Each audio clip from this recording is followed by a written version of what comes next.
Hello everyone, and welcome back to another tutorial by Exploration Commons. Today we're going to be doing a very simplistic introduction to Audacity's UI and simplistic tool system. Audacity is a free software you can download on any computer to record sound, to edit sound. It is a great tool for people looking into just doing simplistic sound design or recording. If you're doing music, this is not a bad alternative if you have no other options.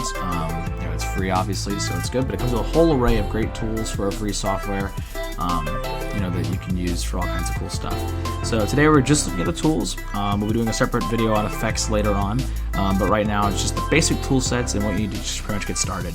So with that, we're going to go right up here to the main section right here, which we have our pause button, our play button, stop button, start, skip to start, skip to end, and record. So each of these have different functions and purposes, and I'll go into each of these real quickly as well. So essentially, pause button is only active when it's playing. So when you play your audio track from the beginning, so I'll play it right here. So that was a real quick kind of quirky recording I did. So if I wanted to, in a sense, pause that, I can click this. And if I pause right there, you can see that my playhead has actually stayed right exactly where it's at. You'll notice this white symbol here that kind of comes over where my mouse is. So I can't really use some of the tools while doing this. So like, for example, I have my selection. I can still select things. I'll come back and talk about these in a second. But this tool allows me to move stuff around, and you can see it's just not letting me do that right now. But that's a later conversation. Right now we're focused on the pause and play button. So I can just replay it straight from where it's at. So if I hit play, that's of my selection only. So if I go back to start, I'll hit play real quick. I'll hit pause, and then I can hit play. And now you'll see it starts over. If I want it to just play right from where it's at, though, I actually can just re-click pause, and it'll play right from where the pause stopped it. So if I click play, pause, and then pause again, you'll see that it actually goes right from where it stopped. Now, another interesting thing to do is if you do play, and in an alternative to doing pause, you do stop, you'll see the whole thing pulls out. The play button didn't stop where it was at. The whole track just, you can see it shifted back over. So the reason this is because the stop button allows you to come right out wherever you're playing at, and then you're pretty much back to the project start. So this would kind of be like if you're testing, like you put a new audio file in there, you wanted to see how it sounded, like all together as a file and not like pick up where you left off. You would play, then you just click stop to come back to the start if you need to edit something or change something real quick.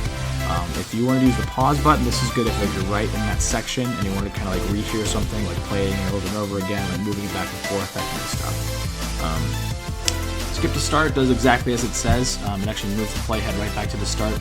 So I can click play, click pause, and let's say now I want to go back to the start, I can click this, and it hops right back over there. Alternatively, if I want to skip to the end, I can click play here, click stop, and then skip to end, and you can see it moves me over here as well. You can kind of see exactly where that playhead is. It's that gray arrow right there. So actually I can just click these back and forth too if I'd like to do it this way, but that is just something you can do. And then of course obviously record, you click that and you record straight into your microphone. Speaking of which, right below your main set of play buttons here, or control buttons here, we do have monitoring systems, so both for your microphone and for your output. So microphone obviously is what you're recording in, your level is at. So if you start to record here, if I click this start monitoring, you can see that my voice is coming through and you can see this green bar moving. And of course you can activate and disactivate that if you'd like, but that is just something that Audacity comes with. So if you want to test your levels, if I get like really close to the microphone right now or back up a little bit, you can kind of see how that level changes out. Same thing with this one, so I'm going to disactivate that real quick. If I do this one, you can see there's no monitoring there. That's because it can only be played when the output's being played. So if I skip the start and hit play, you actually see this green bar move.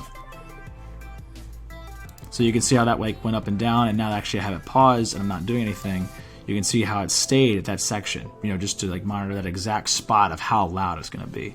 So that's a pretty useful tool to look into. And then over here, of course, you just have some general controllers. You can output, you can play back the volume a little louder or softer, or your overall recording volume as well. So you can kind of, bring yourself down or max it out at 1 if you'd like. And then with that, that's pretty much the main playhead and those controls. Now we will get into all of the audio controls. So the audio editing controls are pretty straightforward. Some are a little bit more distinct, I would say, but for the most part they're pretty easy to understand. So the first one we're going to start with is a selection tool, which I believe I had selected a little earlier as well. So this one, as by its name, you can select parts of your audio file. So if I go in here and I click, left click and drag, you can see how the playhead expands over here, and you can see how this section is now lit up in a little bit of white. So this means this part of the track is selected. Now note that when you have this part of the track selected, you actually can hit play, and it'll only play that section. So you can see it actually starts and stops itself within this section, which is pretty convenient. If I left click again anywhere, you can see it just deletes the past selection and continues the new one. So I can just do that anywhere I want to on my track. Any length, real short, real long. If you want your whole track selected for any reason, if you have like a multiple track thing going on, you actually can just click over here, and you can see all of this now becomes that lighter white color to display that it's been selected. So that's something to note when you're using that tool specifically. So the one next to it is the envelope tool. So this one actually can essentially insert keyframes that control the volume of your audio recording, and you can do it progressively changing throughout the entire thing. So what am I talking about? So you can see over here there's these blue lines on the sides. Now these actually will move in. So if I click anywhere on this audio track, left click, you'll see two things happen. You'll see that the sides bulged in slightly toward my cursor, and you'll see 4 blue dots appear. So those 4 blue dots are actually a keyframe on whatever second or millisecond that time is. They are placed there and now determine that I have a controller here to move the sound waves and shrink them or adjust them. So if I now move my mouse down, you can see the whole envelope is moving. Now the reason the whole thing is moving is because I only have one set of keyframes controlling it. So if I unclick, let go, and leave those there, you can see they turn white. If I move a little more forward, a little more forward and then do the same thing and click, you can see now if I bring them in how the front stays that same wide volume, and now this backside moves distinctly on its own, and I can do that as many times as I want, bringing it out and in. And what this is doing is controlling the volume controls of the waves. So it's fluctuating with this line on a larger scale, but it's changing the volume. So kind of imagine like a fade in, fade out effect, but instead of fading in entirely or fading out entirely, you're just controlling that volume and changing it throughout the entire track. So I'm going to Control Z a few times just to get rid of those. But that's the envelope tool. I'm going to skip this one for a second because I'm going to come back to it. You can see this one here is the zoom tool. So magnifying glass, I can left click and I can drag over a section specifically, and then it'll zoom into it. And I can do that as many times as I like to. I can drag down again and it gets lower and lower and lower. I can also, if I need to get back real quick, and go to view, and I can do zoom normal. Alternatively, you could do the zoom in tool, but this is going to take a lot longer. Or zoom to selection as well if you'd like to do that. So pretty sweet stuff, but if I just zoom in a little bit, you can see how that changes it on its own anyways. So the reason I skipped this pencil tool was because the zoom tool is good to know before you get to this one. So this is the draw tool. So inside of Audacity, the waveforms actually could be edited down to the single most waveform. So if I go to this the zoom tool again, and I scroll over a section and go in on it, you actually can see as I zoom more and more in that these dots appear, and these dots are individual waveforms. So this is actually the sound on its smallest level that's editable in the software.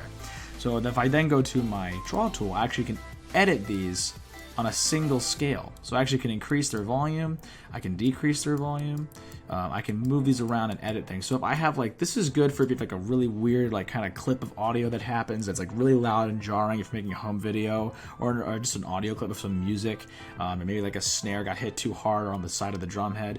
In here you could actually move those down to kind of blend them more or completely erase them from the track, because you can just pretty much move them into the line to give them no sound.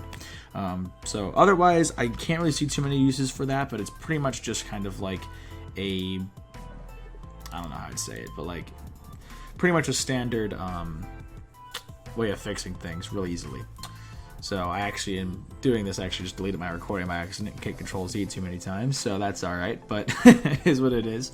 I'm going to have to record something else though, so I'll just do a quick recording of 1, 2, 3 real fast, and just get out of there real quick, and then do zoom normal.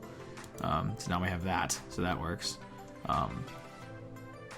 But yeah, that's pretty much it for that one. So now that we have our audio clip back here, I'm going to grab our time shift tool. So what this one does is actually a selector to move an audio track. So I actually can take this right here. If I grab it, left click, I actually can move this around. Now you may have noted what I said in the beginning when I had that weird white cursor over my my selector during the play period. So if I hit play right now and I hit pause, you'll notice with the time shift tool selected, I can't do anything. As soon as my mouse crosses this line, it changes to this. Reason being is because it's still technically in the form of play mode. As you can see, this is shaded and this is shaded, showing they're both selected because pause is essentially derivative of play. In play mode, I cannot edit this with time shift. I cannot move audio tracks around. As to the reason why, I don't know why they would do this, but this is how it is. So if I want to use this tool effectively, I actually have to hit stop. And now that I'm back in normalcy, I can then take the time shift tool and move this around anywhere I want to, which is good to know. Another thing is, which is good to know too, if you have multiple tracks, these actually automatically line up with each other on the edges. So I actually can move this up here and you can see this yellow line that appears. The same thing will happen to a track that's above or below it. So you can automatically line these up. For example, if I go to here and I do track, add new stereo track, and I just do a click. Oh, sorry, wrong one. I'll do this, select this one, and do this real quick track. Still doing that. Dadgum. Don't know why it did that. Doesn't make any sense. Well, okay, real easy fix. You can control copy. Okay, I was gonna do this anyway. So if I do a control V and control V, as you can see, this moves down here. So now I have a duplicate copy. But for the sake of just showing you what this does, time shift, you can see it lines up automatically with the other audio file. So sorry about the little jip there. It might just been a glitch on my end. But I'm going to delete this and just keep this right here. But you can see I move these all around since they're separate recordings, so you can do all kinds of stuff with your audio. You can have fun with it. So the last one here is actually the multi-tool. So this one's a little harder to get a grasp of because it's actually all 5 of these tools in one. So I have my selection tool, I have my envelope tool. If I hold down my right click, I can actually do the zoom. Which of course, now that I'm getting down to here, I can use my annotate. So you can do a lot here. Definitely a lot to get into. So I would definitely try your best to probably not do that immediately. I would use the rest of the tools first, get a little bit of a grasp on how they work, and then if you want to have a crazy workflow, you can use the multi-tool. So that's how that works. Then there's also the snip tool or cut tool. So with that, real simple, you can just highlight a selection, like right here. I can just hit cut and it goes away. And so now that is just an audio track that's fixed. Control Z to bring that back real quick though. Another one of these selection tools down here. So if I do right here and I select this, she actually can isolate or trim the audio outside of the selection. So this cuts away that audio, and now that's just this. So that's an easy way of selecting stuff there.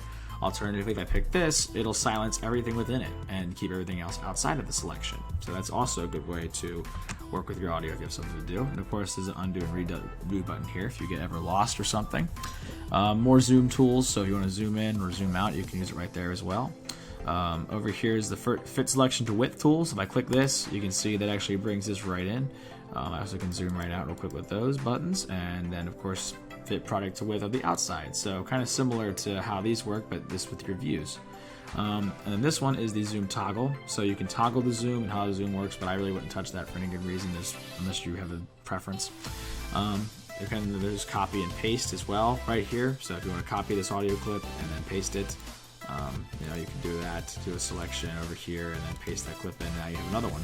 So really up to you. There's a lot of cool little tools inside the software you can use. The only things really to cover is just these are inputs. So I usually keep my MME, but you can use Windows Direct Sound. This is your input for your microphone right here. Mono recording or stereo recording. So your mono is like a single mic, stereo is a double mic. Or surround sound, or like stuff like that along those lines. And then you have your speakers right here as well. That's coming out of here, out of my headset. And yeah, aside from that, you really just have the track itself, which is audio track. You can change the name here. This is all pretty standard stuff right there. You can mute it if you'd like to. So you can see that it grays it right out. And then you can solo it if you have multiple tracks. So that just make sure that one plays only. You can adjust the volume, and you can select if it's full display or lesser. But yeah, that's essentially the intro to Audacity. So welcome aboard. So hopefully we covered all of the your basic question needs. We're gonna get into more stuff with Audacity as time goes on, but this is kind of just a quick intro video to like basic tools and how to use stuff. Later on we'll get into more like the transport, tracks tools themselves, effects, and that kind of stuff as well in different videos ahead. So be sure to keep up with that and keep on creating.